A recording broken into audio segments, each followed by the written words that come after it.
Assalamu alaikum. Welcome everybody to this Islamic fintech panel where we have the creme de la creme, alhamdulillah, of the Islamic fintech community. We've got Ali from Nia Bank, we've got Ari from Kestrel, and we've got Akmal from Rizq Bank. All of these banks, alhamdulillah, are Islamic fintechs. They're Islamic neobanks, and all are yet to launch, but will be launching in the near future. So I think it's going to be a very interesting new landscape that we get into. It would be great, actually. Obviously, I know who you guys are, but it'd be great to just go around, perhaps each of you, and just hear about your background and what brought you to doing what you do today. So perhaps if we start with Arif. Sure. So my background is being in management consulting, specifically in the Big Four like Deloitte and PwC. So working with a lot of wealth managers in compliance, and then moving out into RegTech and then wider fintech. So that's where my interest came from. So it was really helping wealth managers and asset managers to digitally transform. I then did an MBA last year at Cambridge, which is where I met my co-founder, who's worked out in Islamic banking his entire career. Dying Termizi, he's worked at the Central Bank of Malaysia. We really wanted to combine our experiences, so mine in fintech, his in Islamic banking, to help a big underserved market in the UK. So that's where Kestrel came from. So yeah. Nice. And if we carry on, I mean, I've got you guys in a certain formulation, but if you carry on clockwise, Akmal, do you want to go next? Yeah, definitely. So my background is quite different, actually. So I'm from kind of strategic communications background. Been building ventures within the Islamic space for over 10 years, went out to the Middle East, did a few interesting things there, exited from a number of companies, was working in kind of commercial strategy and growth with private companies out there whilst I was building essentially and structuring Islamic investments in the trade and our products, which was fun from the ground up as I spent time in Medina kind of drawing on the inspiration of trade. Rizq came about after having the desire to solve a problem on a kind of user level, on a personal banking level, combining all my venture building experience with the knowledge of finance and marketing and branding and to create that wholesome experience. So yeah, that's a bit of a background. Fantastic. And then last but not the least, Ali from Nia, do you want to give us a rundown into your life history and how you came to Nia? How many minutes have we got? I sort of was always in technology, so I've come from the tech part of fintech, and I've previously worked in fintech startup, which was focused on group savings called Kaipart out in Singapore. So I've always had quite a good attachment to fintech and always saw it as a way that it can help those who are in need or help people understand their finances, specifically when I was around Southeast Asia or even in Africa, when you look at things like M-Pesa, where people don't have a credit score or banking, but still they can send money to each other in like milliseconds over their phones. So with Nia, it came from just sort of like personal desire to actually have something that is built specifically for the community. Whereas, you know, the thing that I always say is Muslims are not underbanked. There's a lot of banking resources out there, but the issue is it's not made for us because a lot of those banking products are inherently interest-based. So from that perspective, Nia came about from a selfish perspective of things I wanted to see as an Islamic bank. I tried to sign up with the likes of Al Riyan, quite a long time. It's a tedious process. I was like, it could be better. And essentially, I'm coming from a user perspective. I'm building this for me as a first customer. Sure, that makes sense. That makes sense, Ali. I realized that I probably should introduce myself because people might be wondering, who is this joker who's asking all these questions? So I'm Ibrahim Khan from Islamic Finance Guru. We're a Islamic finance comparison website. We do analysis and reviews, and we're super interested to hear about everything in Islamic fintech. So I think that's where my interest came for joining this panel. Guys, I'd love to hear a bit more about, Ali, you started touching upon it, and actually, I think Akmal, you touched upon it a little bit as well, which is, what are the kind of real pain points that you're trying to address by coming up with these Islamic neobanks? Perhaps maybe if we go to Akmal first, do you want to talk a little bit around that? Yeah, definitely.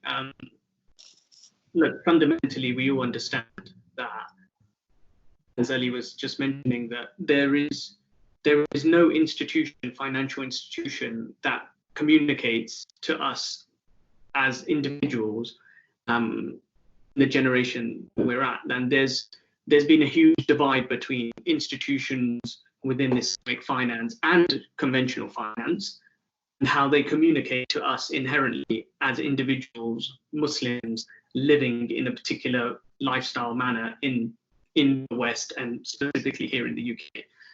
So the pain points are kind of obvious, because when there's a disconnect between what an organization or a brand is able to give us as individuals, and what technology or facilities, products are out there, there's a barrage of stuff, to be honest. I mean, we could talk about this all day.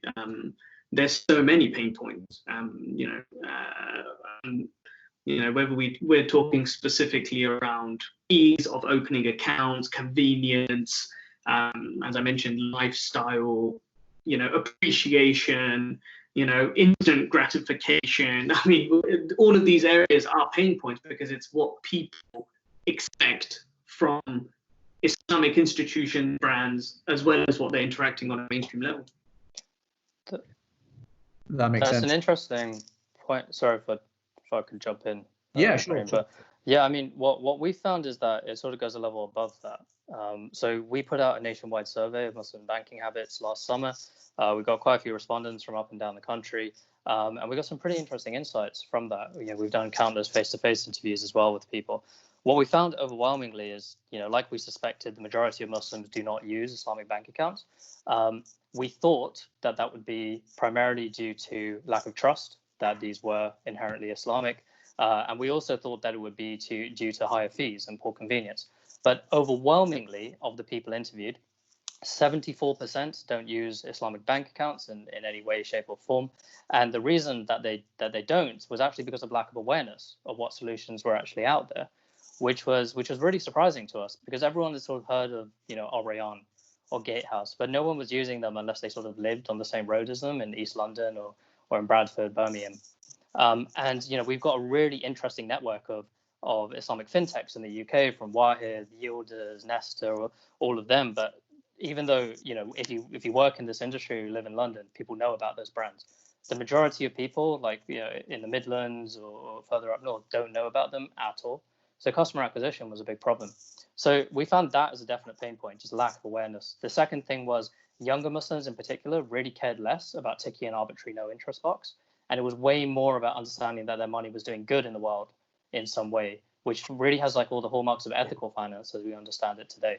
So those were the sort of the two main insights that we gleaned from our customer studies so far. Right. Ali, what are your thoughts?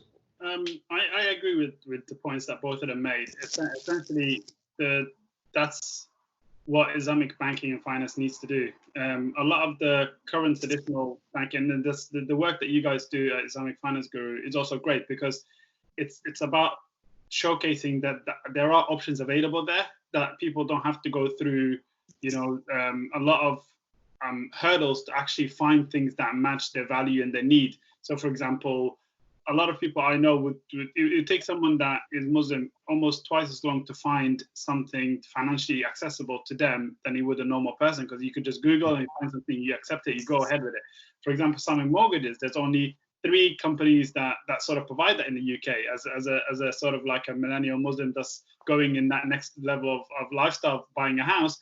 You're sort of stuck with those 3 options, and you don't have a lot, and those 3 options are not digitalized. You have to go in, sit down with the branch manager, talk throughout your whole life rather than, fill out a simple form, which you don't have the time to do. So essentially, it's all about that convenience, that matching the person's lifestyle, ensuring that instant gratification, that happiness, and connecting them through their lifestyle to say, oh, you're at that stage of your life. Here's the things that you should be worried about. Here's the things that, we can make easier for you. Here's, that Islamic saving account that you can put your money in, and know that necessarily that you're not, your money is not being spent or invested in something that is potentially haram. So a lot of people, for me, it's also about education. It's the secondary, that's the most important part. A lot of people don't understand a lot about Islamic banking and finance. I think we all do because we took the time out to learn it. But when I speak to a lot of my, friends and close family, they're all sort of like, especially when it comes to mortgages, they're like, Ali, isn't that the same as just a conventional mortgage with just, the name change? And I'm like, no, I have to go through the whole process of explaining it. So essentially, I think the problem that we're going to have to face as Islamic challenger banks is educating majority of our users on what actually Islamic banking and finance is and why it's important to them. Because majority of the people in the UK, they're third or fourth generation down. So it's sort of like that level of, urgency around Islamic banking and finance has been watered down essentially. I'm not sure what you guys think about that.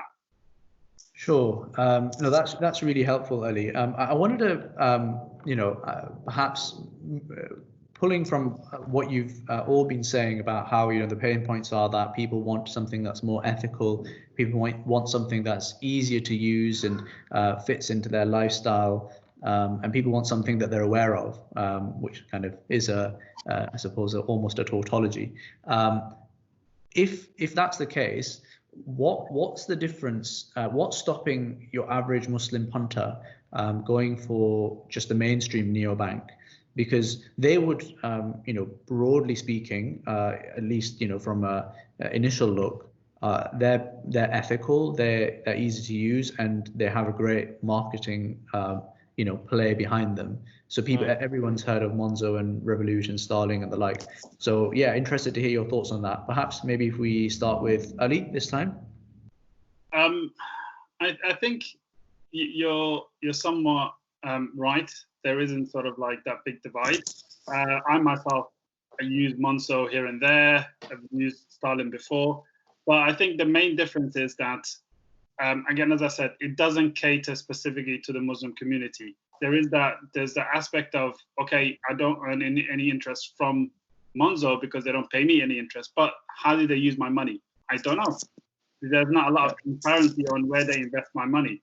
Starling just started providing loans to people, and those loans are interest-based. So a lot of those stuff, like inherently, you have to look at it. Is it sort of like Islamically allowed for me to do that? That's one level. The other aspect of it also is a lot of the features that they built are more generic. It doesn't focus on the Muslim person's lifestyle. And as Muslims, we are very essentially, although we're quite the same, we are essentially very different. Some of the things that we aspire to save for, to do, is very different. So let's just say a modern British person can have a wedding and invite 100 people or 50 people.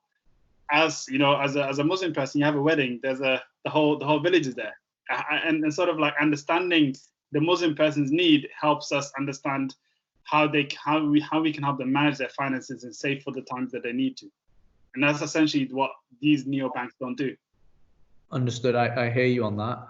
I think it will throw up some interesting questions later on when we talk about the particular challenges that catering for this audience also raises. But interested to hear your thoughts on this as well, Arib and Akmal. I don't know if either of you have thoughts on this about the distinction between Islamic banks and neobanks. Islamic and mainstream neobanks. Yeah, it's an interesting one. Again, I think we've got to understand that whilst a lot of us in the space know about Monzo and Revolut, a lot of people don't.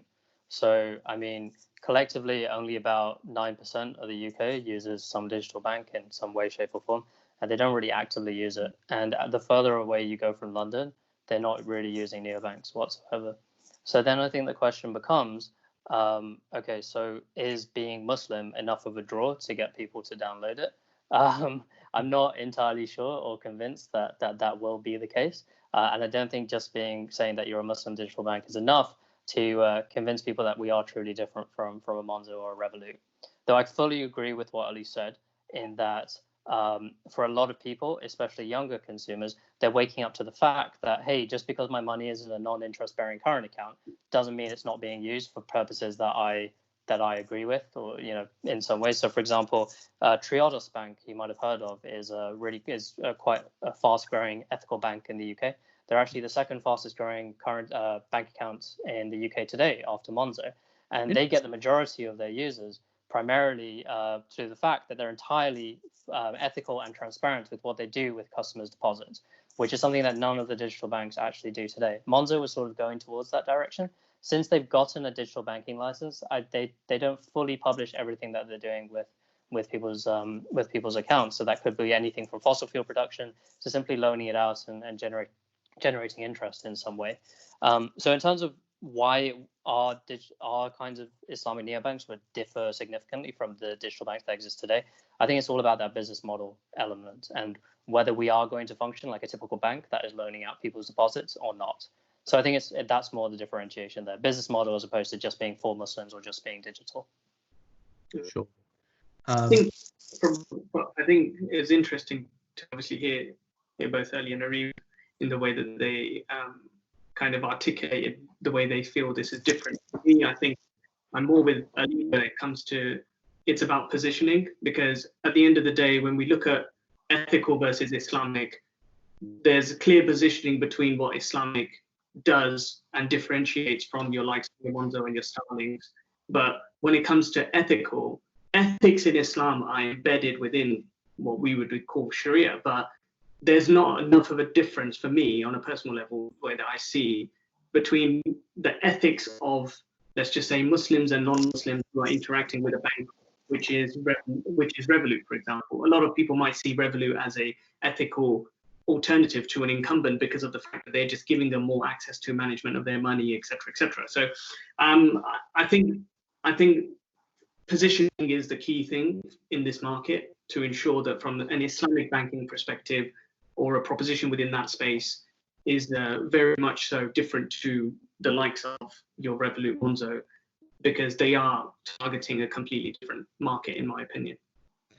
Out of interest, this is, before we started, I shared, broad range of questions that we talk around. Out of interest, do you guys know how the plumbing of you should know, right? Because you're neobanks, but how the plumbing of neobanks looks like? I mean, where does so I know that the money is, until you have a digital banking license, you kind of have to just, and that just sits there.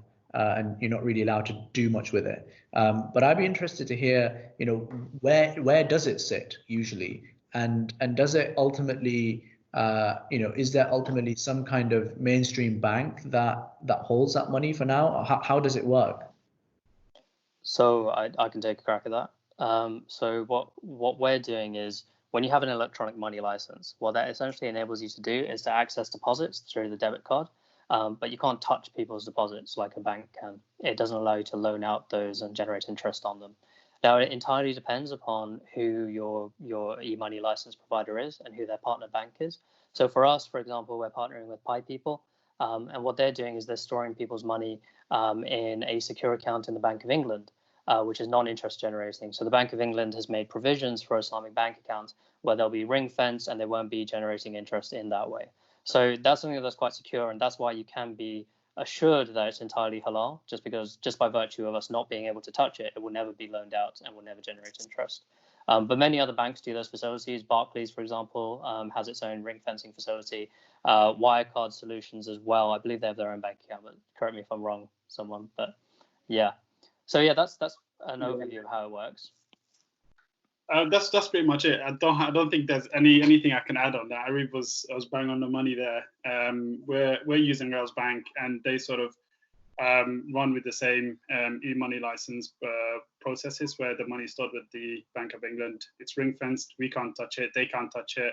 If it's yours and you created an account and you put the money in that account, the money can only be touched by you. Makes sense. Yeah. Same as, so I'm not going to repeat exactly No, that's really helpful. And guys, let's talk a little bit about the specific unique challenges that the Islamic neobanks you guys are going to face, in the coming, well, you're probably already facing, but will increasingly face in the coming months. I think the first one I wanted to just check off was COVID. How do you think that is going to affect the Islamic neobank landscape, but maybe just on a broader level, the Islamic fintech landscape as well? Perhaps I should point that to Akmal, because you've been silently watching proceedings for a while. No, I think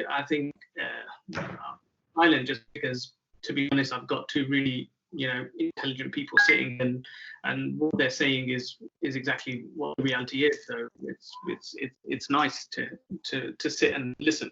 In terms of specifically around the COVID situation, 100% there's been impact. There's no doubt. And I think what we really need to look at as people who are coming into the market here is, how do you pivot enough strategy in order to have a positive impact post the COVID situation, or this, as the new normal as it is? What products and services or areas do we need to work on as companies to make it easier for the Muslims and the companies, our partners, etc., to build an ecosystem as we are? I actually think, on a personal level, that we are in a really strong position as a collective here, in terms of the companies coming into the market. Because if we were 6 months before and COVID came in, I think these discussions would be much different.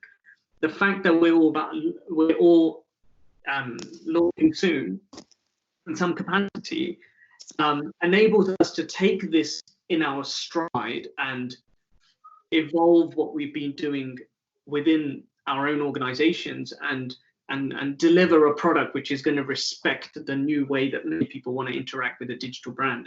And for me, I believe that the digital landscape is only going to develop exponentially in the coming months and years, for sure.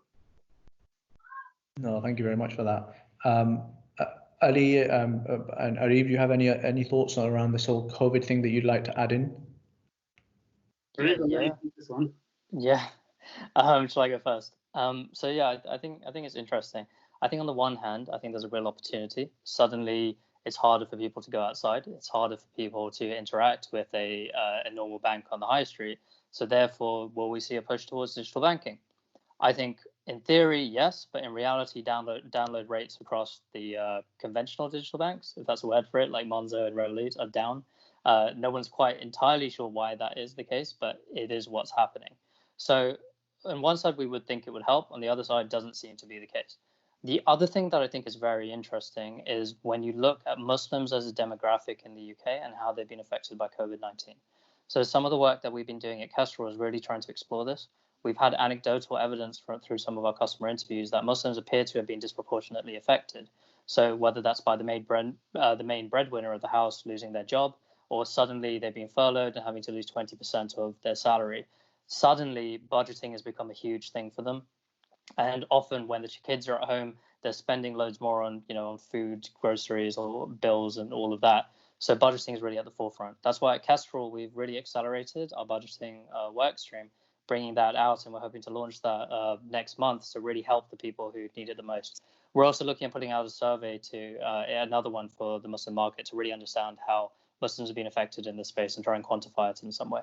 So yeah. Brilliant. Ali, perhaps it'd be great to get your thoughts on the COVID if you want to add anything, but also it'd be great to get your thoughts on I think what I think is probably the biggest challenge relative to the mainstream neobanks that an Islamic neobank faces, which is the target addressable market is obviously a lot smaller, and the kind of pressures that raises on the unit economics as a result of that. So over to you, Ali. Yeah, so with COVID definitely does make things very challenging. We at NIA had to postpone our wider alpha launch, which was aimed at last month, purely because a lot of people are not going out, not spending money, sort of launching a to a wider audience. At the moment, we're alphas at the moment with five people, whereas we wanted to launch it to wider, couple of hundred people, which was delayed now. However, we are still continuing in the background, like Arib said, understanding how our customers and our current users on the waiting list are affected by COVID, and trying to understand how we can support them as soon as the whole situation slows down, especially around that. He's right around the budgeting, money is tight, people are being furloughed. Even worse, we're starting to see a lot of Muslim businesses that are going to be affected over long term, especially those who are self-employed, people driving Ubers. So a lot of these stuff is happening to the community, but the blank slate of what the government's doing and trying to support everyone doesn't really help the community. So, for example, the bounce back loans, they're inherently interest-based. So, and you guys wrote about those things, which is really good. So it doesn't really help the Muslim community, and that's why inherently Islamic fintech is necessary. Although the unit economics is small, there's about 3.4 million Muslims in total.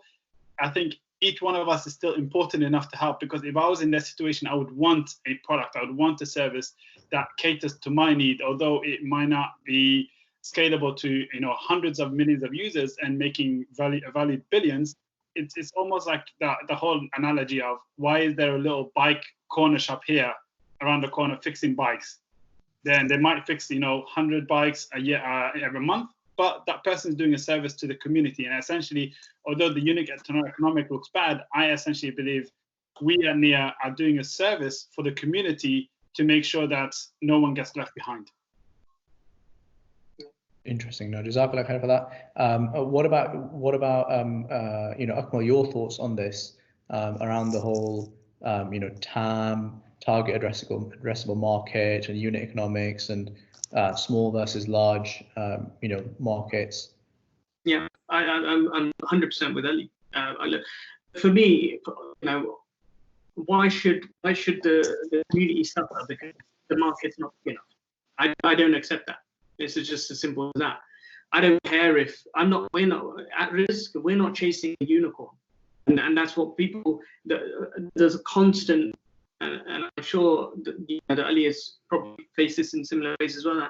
There's this constant expectation is that, okay, if you're going to do business, make it a unicorn, or don't do it. No, I don't agree with that philosophy in any shape or form. What I care about, and what we're working on delivering, within Risk is about making sure that there are people who have access. It's making sure that people have access to these tools and technologies. Just because the market, quote unquote, isn't big enough, why should those people not have access to tools which help them, or that can compromise their value system? So it's a responsibility for us to bring products and services like this into the market, and where that goes and how that operates, that takes a leap of faith in terms of pioneering something that's unknown, and that's what we have to do. People never thought Uber would work because it didn't. It was like, why? You can just call it. You can just call a taxi. You don't need an Uber. Who's gonna?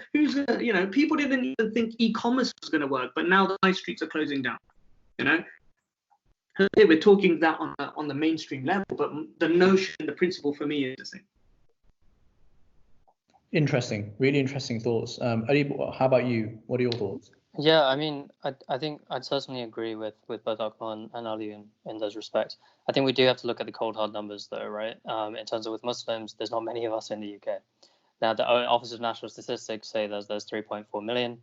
Of those, about 2.1 million are over the age of 18. So that's what we can really target. How many of those actually want an Islamic solution? Now, from our survey, we found the vast majority, it's about 90% of them, are interested. But that's only if a solution meets a certain threshold. So that's if, if it's not more expensive, if the convenience is, as good as the conventional banks and all of that. So it's quite a small pool that we're dealing with. So 1.9 million, if that total, of which, a small sliver, perhaps we can corner as the digital banking market. But I think in terms of the unit economics, I think we need to find and start exploring different business models than have been looked at by the current digital banks. So when you look at the Monzos, when you look at the Revoluts and their big freemium type model, and I think there's more to be learned from what Starling has done on their marketplace idea, and bringing all the third parties and then taking advantage of all the great network of Islamic fintechs that we have out there, which may not necessarily have the reach that they can get just because of lack of awareness. I think that's going to be key with this model. And I think ultimately, going back to what Akmal said, is why should Muslims have to suffer? They should have products that align to their personal values. So I think if it will be amazing. I mean, I'd love to see us all succeed and come up with our own financial products which could really help the Muslims in the market. And just having more products could really help in this way. But ultimately, it also helps with profitability for the businesses. So Definitely. Yeah. What I was going to also add is, Arib is right. We're all going to succeed in some way in bringing products out. It provides that sort of option. And I think growing the option pool for me is the most important thing. And that's the main reason why we're we're focused initially from the beginning on that marketplace model of identifying solutions that are actually accessible to the Muslim community. But also, if you start to grow your community, you can start to leverage non-Islamic companies to actually identify and say, hey, that's actually a good community to kind of like create products for. And we need to be those evangelists to actually pull people in, the car insurance companies, all these other companies, to say, hey, you can cater to this community because this community really wants your product. But as it stands right now, it doesn't work for them. Yeah. We can help you do that. And I think that's the main reason why I think Nia is there. And I think you guys should be there as well, because growing that option pool for the Muslims to say, as a Muslim person, I can now have far greater options than 3 people that can give me a mortgage. But I'm interested just on that point, Ali. Sorry, Ibrahim, if you don't mind me jumping in, because what we found is that Muslims don't like to be marketed to on the basis of their religion, especially when it comes to their financial products. So I'd be interested to know what you found with that, in that there's like an inherent suspicion or like skepticism that someone's trying to take advantage of them just because they happen to be Muslim. And I think there's been some bad blood left over by some of the other Islamic banks that came before, and for whatever reason the poor customer service and people felt hard done by. But I'd really be interested to know your takes on that point. Do Muslims want things which are branded for Muslims when it comes to finances? Let's definitely jump into that. I think before we do, I think there's, obviously with Islamic Finance Guru, we run the Angel Syndicate, so we get to think a lot about this whole, the economic side of things. And I think that it's a bit of I feel like it's a bit of a catch-22 situation sometimes as an Islamic fintech, because on the one hand, because you've got 2 kinds of businesses. You've got the the classic startup, and then you've got the standard business, which is equally valid and respectable.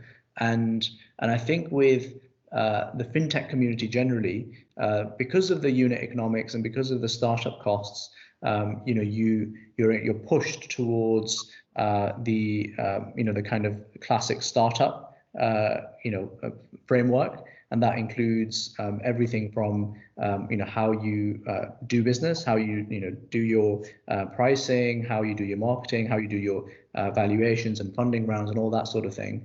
But the problem with that is that if you go down that route as an Islamic fintech, you need to be able to justify the exit for that loss leading unit economics, and that only comes with $1 billion outcome, which is hard to do.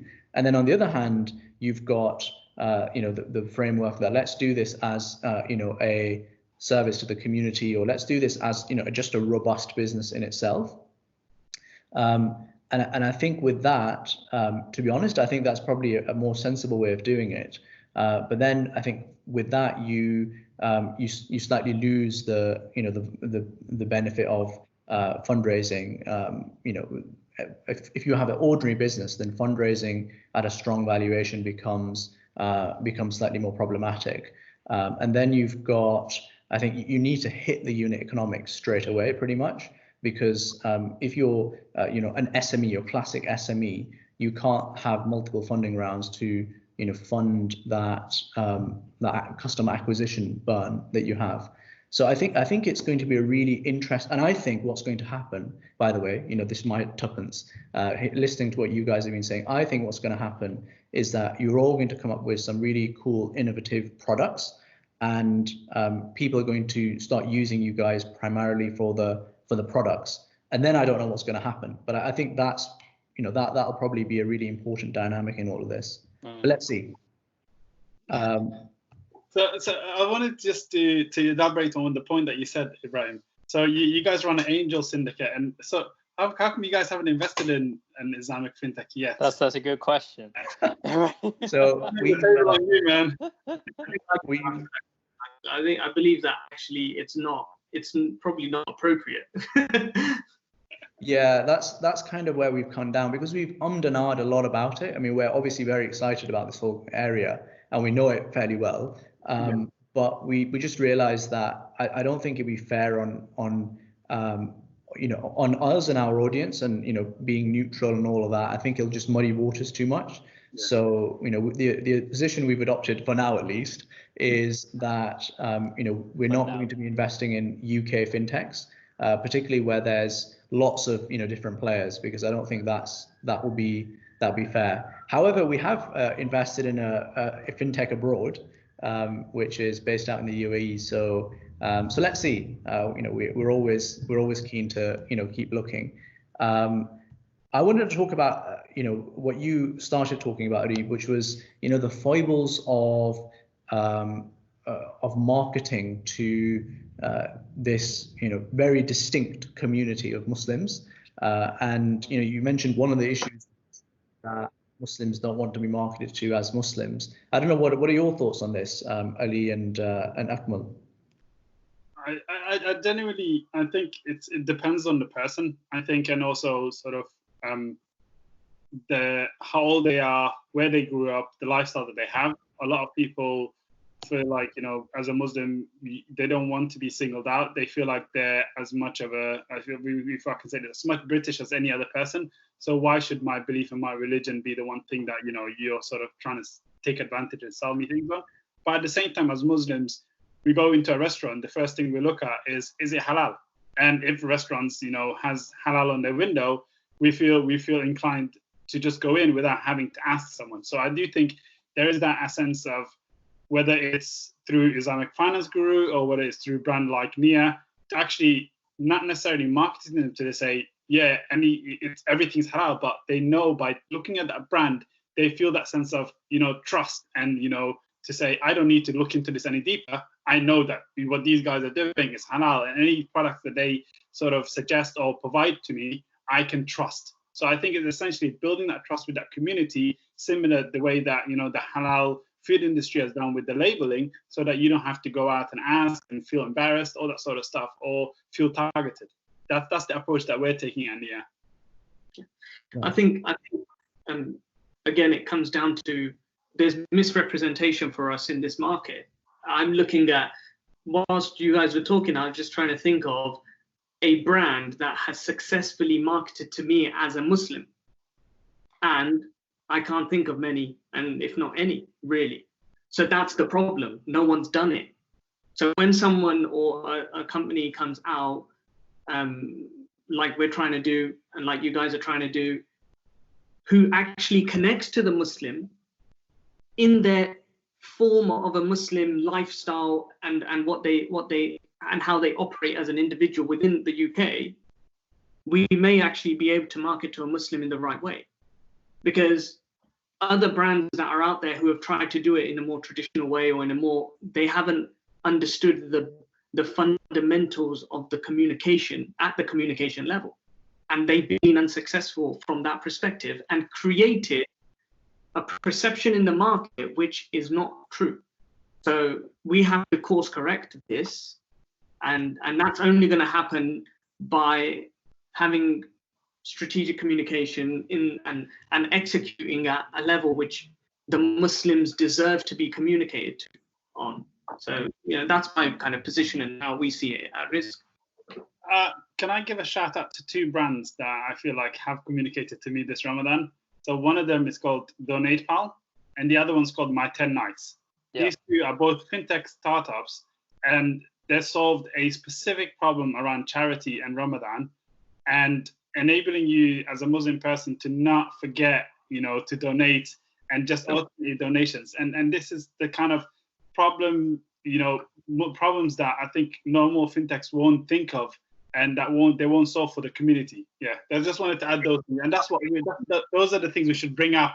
And yeah, I think you're right in that way. And this is why if we look at it in the Muslim market in the UK, we see the charities as almost the Muslim charities as the leading communicators within our market. So when Islamic Relief can raise 1.5 million pounds on Islam Channel over a TV appeal, to me, I don't agree with the fact that Muslims don't want to be marketed to, because if you can generate that type of response in a few hours and connect to people, then it just comes down to it. The commercial sector versus charity sector, naturally there are some differences in terms of how they operate, but fundamentally as Muslims, we have to look at how we are action orientated around communication. So yeah, with you on that, Ali, and agree, those brands that you mentioned, yeah, they've done a great job. Yeah, it's a really interesting problem. It's a really interesting puzzle to try and solve. I mean, I agree with you, Akmal, that you've got this, you've got the big players in the Muslim economy, which is the charities. You've got the halal food sector, which is obviously very very fragmented, and then you've got the financial institutions, of which it's basically Al Rayyan is the big player, and then you've got Gatehouse and a little bit of other people, and for a new kind of comer into this, you're trying to work out, okay, so the really successful ones have been, and I actually think Al Rayyan is, you could say, look, Al Rayyan have done fairly well, they're now profitable, etc., etc. But actually, I think a lot of their accounts are from non-Muslims, so it kind of undermines the argument. So I think it's going to be really interesting to see how you guys approach this whole problem of doing the financial marketing in a way that really is resonates with the Muslim audience. So yeah, definitely good luck on that. And let's see in the next 5 years where you guys inshallah will get to. And I suppose that's a nice point to jump onto the next question, which is what if all you guys overcome these issues? Where do you think, what's the potential for this nascent industry in, let's say, 5 years time? So perhaps if you start with Arib. So when you say this nascent industry, do you mean the Islamic neobank industry? Sure. Where it will be in 5 years' time? Yeah. Okay, so it's interesting. So we keep quite a close track of our competitors. So Ali, Akmal, hi. So we keep tracking that, and I honestly feel like there's a new one of us popping up every other week, right? So it's genuinely quite funny now how many new ones are coming out of stealth mode or are newly announcing in the UAE or some such. There's one which, Ali, I'm sure you're very familiar with. Whose branding is very similar to Nia's. So it's an interesting one. So in terms of how I see this going, I genuinely feel that there's such a big influx right now that there will be people falling out of this market, and I think they will be falling out quite soon. But I also think that by virtue there will be a few winners, and I think some of them will look at partnering and working together in some way, whether that's by virtue of them cornering very different segments of the market really well, or coming up with really niche products which they do themselves really, really well. I think partnerships are inevitable in this space because there's not enough of the market to share.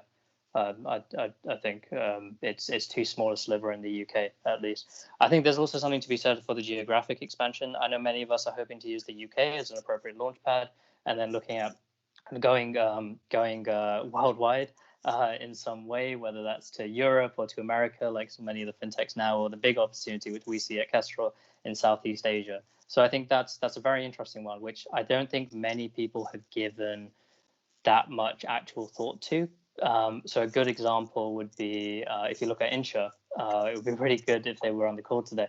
But they they initially launched in Germany thinking there's a big Turkish population, and therefore it's a quick win, right? 20% of their population is Muslim in some way, let's do it.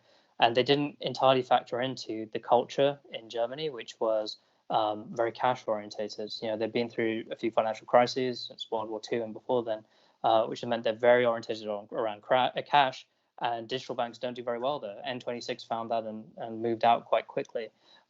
So I think each country and each continent has its own culture when it comes to digital banking. I think we need to be very careful when we think about geographic expansion in that way.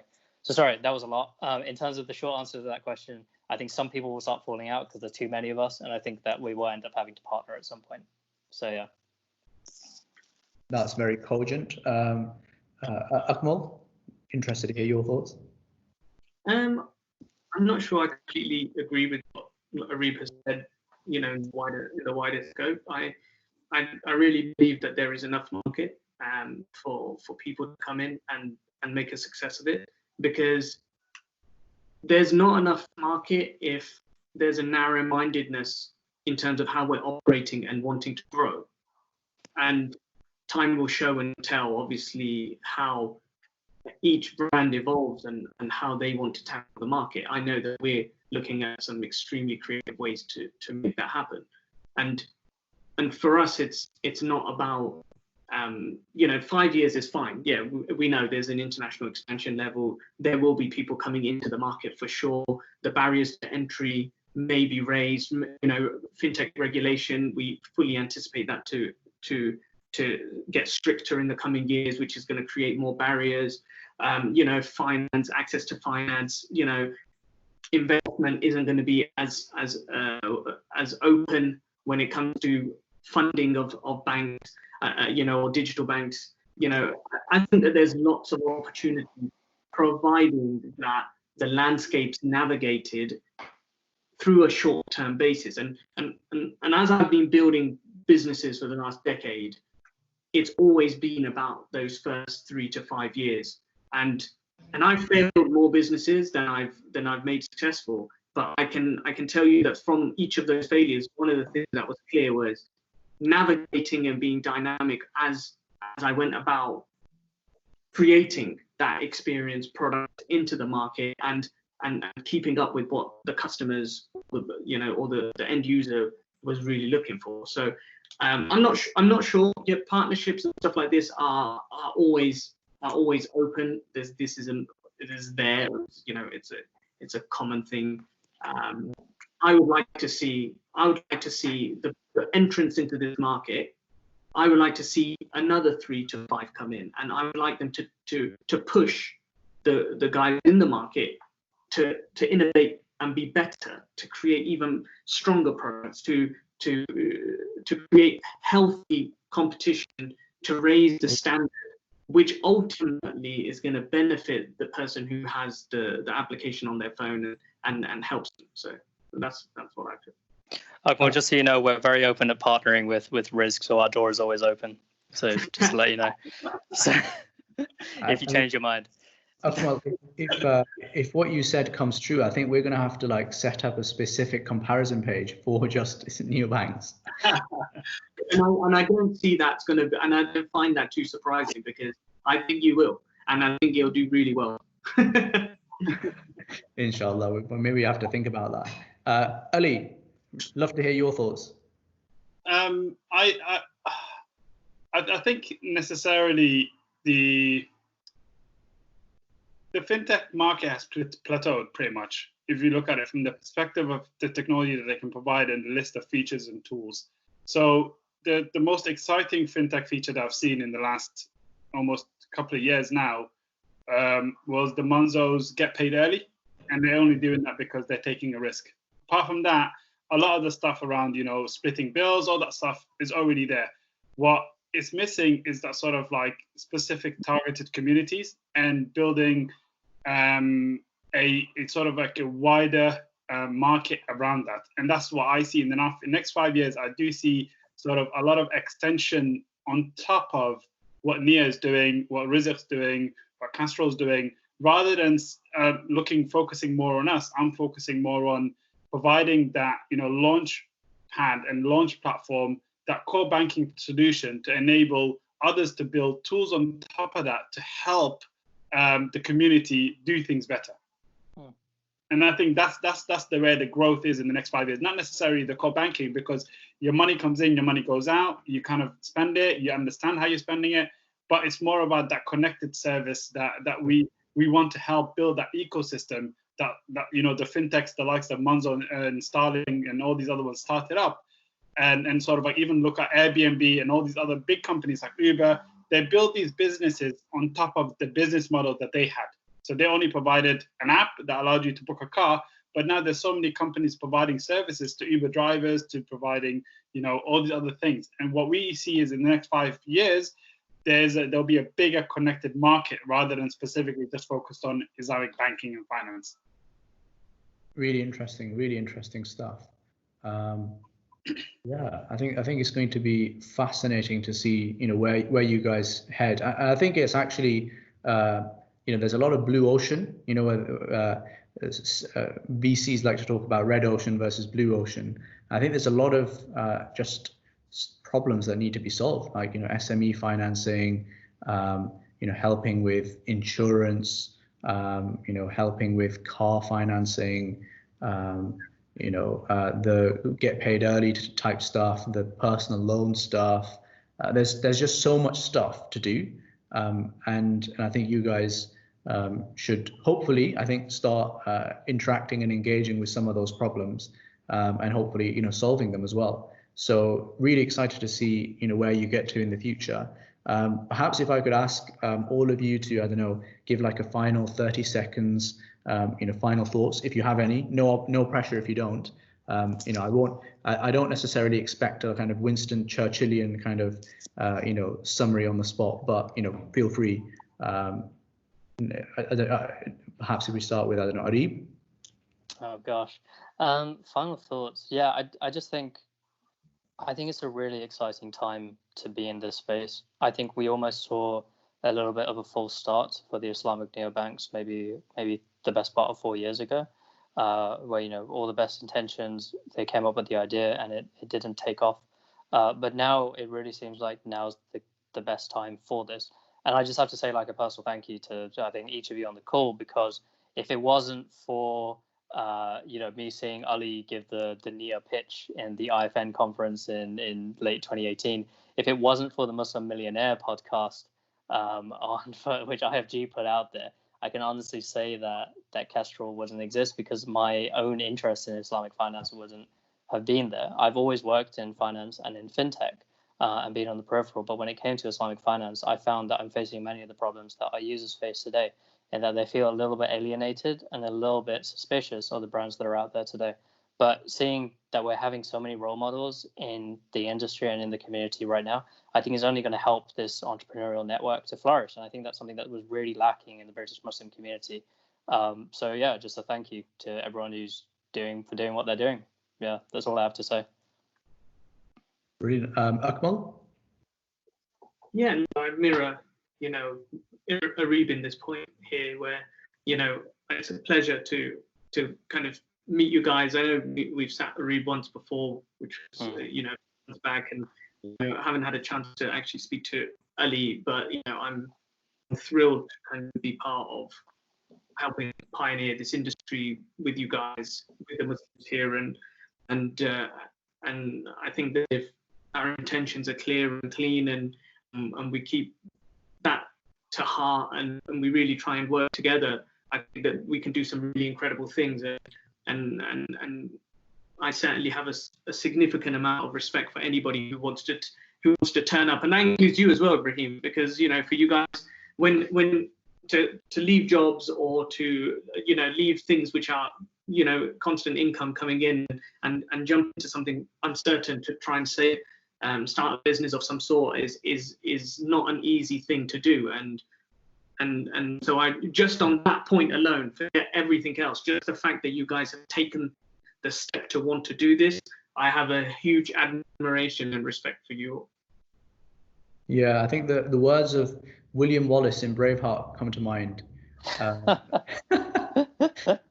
that you'll never take off. Many years from now, when you're on your deathbed, you might be penniless, but you'll be happy. Okay. Ali, do you perhaps it'd be apt to conclude with your final thoughts? Yeah, I think I echo much of what everyone else said. I think it's an exciting industry. I think the one thing I'm most excited about is that there are more people getting excited to do this. So there's more chance for someone actually succeeding. It's, we all have the good intention, but Allah sort of written our story already, and we might not be the right ones to pass through this and actually have a successful outcome of it. But I'm glad that we're able to actually, influence people and start off on that path to actually, inshallah, maybe if we're not the ones to be able to build something great that helps the community, that someone else can. And I think that is the one thing that I'm sort of taking away as a smile, even if I'm in my deathbed at 80, thinking, hey, there was at least someone that actually did it. And I think for me, that's the most important part, that, the community has something of value rather than saying that I did this. So I think, inshallah, if we all have the good intention, and I would say, I agree with Arif, let's try and see how we can help the community together, especially through this COVID situation and actually after this COVID situation. I think it'd be really interesting to pick up this offline afterwards to see how we can all work together. The whole definitely. Islamic finance sector, how we have to help the community, especially around SMEs and sort of evangelizing towards, better financial services for the community. No, definitely. Really, really good thoughts from all of you guys. And I think it's a really exciting time for Islamic fintech, for Islamic neobanks, and I think given that all of you guys are working on it at the same time, that I think in a classic way of market economics, I think it actually helps everyone a little bit, because you've got the kind of the power laws of marketing kind of pushing you guys along. And perhaps I think all of us are a great debt in many ways to people like Wahid and Yildiz, who were the forerunners who kind of got this ball rolling. I think it'll be great to see where you guys push it to the next level. Perhaps with that we should conclude. Until next time. Assalamu alaikum. Wa alaikum assalam. Thanks, guys. Take care.